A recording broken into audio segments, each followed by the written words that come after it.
Yo, yo, yo! Welcome back to the MMA Short Show.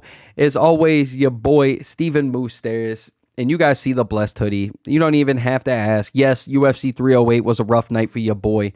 But, as a member of the Blessed Express, I do have to sit there and just absolute shout out this man, Ilia Topuria. One of the greatest performances you could ask for. I mean, not only to be able to be the first one to knock out Max Holloway, but to go through a war like that and to take his best shots and to give your best shots and to be the first one after 14 years, 34 fights, and over 2,227 strikes that have hit this man. You're the first one to knock out Max Holloway. Like, there's nothing short of one of the greatest feats that you could ask for in MMA. But, in all seriousness, a great fight. It was a great performance. And when it comes to this man, Ilia Topuria, he is so damn talented, and it's off to the races for this man. The sky is the limit for him. I mean, he can go on and have a couple more title defenses and then maybe be the one to go up and take out Islam. Like, at this rate, there's no arguing what this guy can do. To knock out Volkanovski this year, who's arguably the featherweight GOAT, and then to knock out Max Holloway, who's argued another great of 145.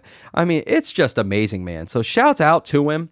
I think one of the coolest things out there is just the list of featherweight champions that we've had at the UFC. I mean, you start off with Aldo, you had Conor McGregor, you have Max Holloway, you have Volkanovski, and now Ilia Topuria. So just to have those five, I mean, that's arguably one of the greatest five that you can ask for in MMA history, let alone just a division.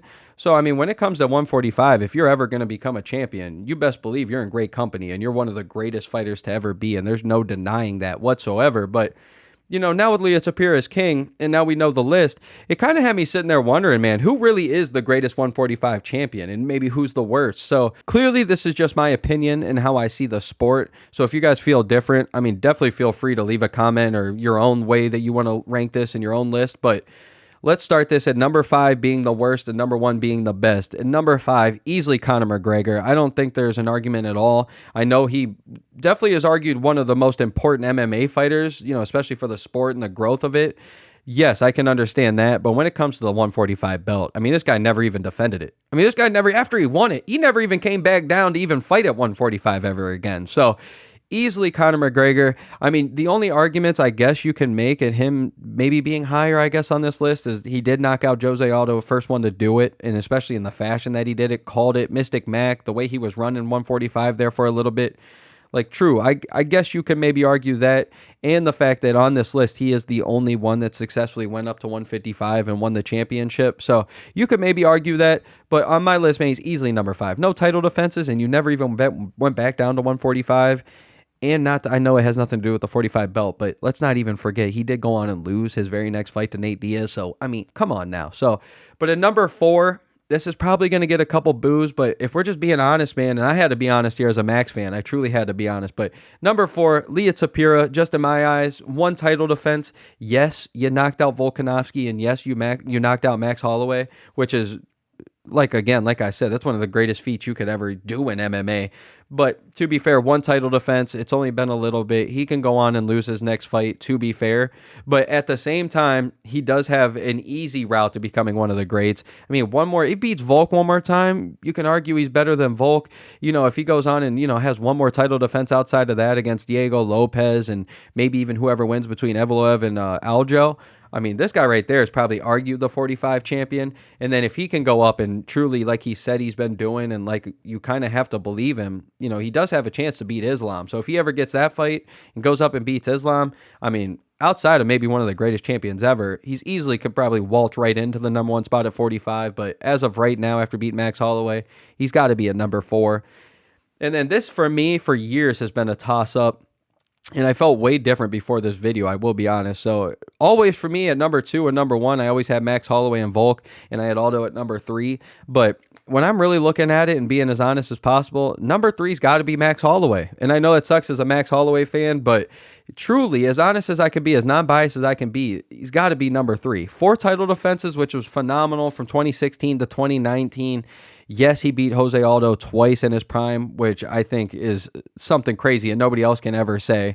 But to be fair, no matter how I feel, no matter how I argue it, the first fight and the second fight, I thought he beat Volk, but in the history books and how we're always going to remember, he lost 3 times to Volkanovski. During his title run, he did try to go up to 155 and did, lose to Dustin Poirier. in a close fight. But again, no matter how we cut it, the dude did lose and, then goes on and gets knocked out by Ilia Topuria. And when we're talking careers, especially at 155, he's arguably one of the more successful ones at 55. But at 44, he's got to be number 3. And then his arch nemesis, number 2, Alexander Volkanovski.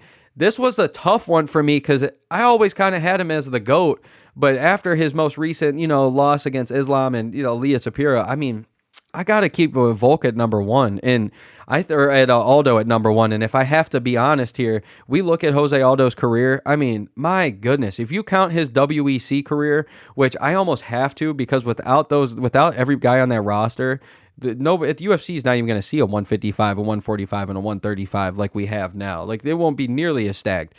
And if you look at all the guys that were on that roster, they're basically all the guys that were on the UFC roster. So I have to count it, man. He fought 8 times within 2 years for the WEC. He won the title and then had 2 title defenses before the UFC bought him.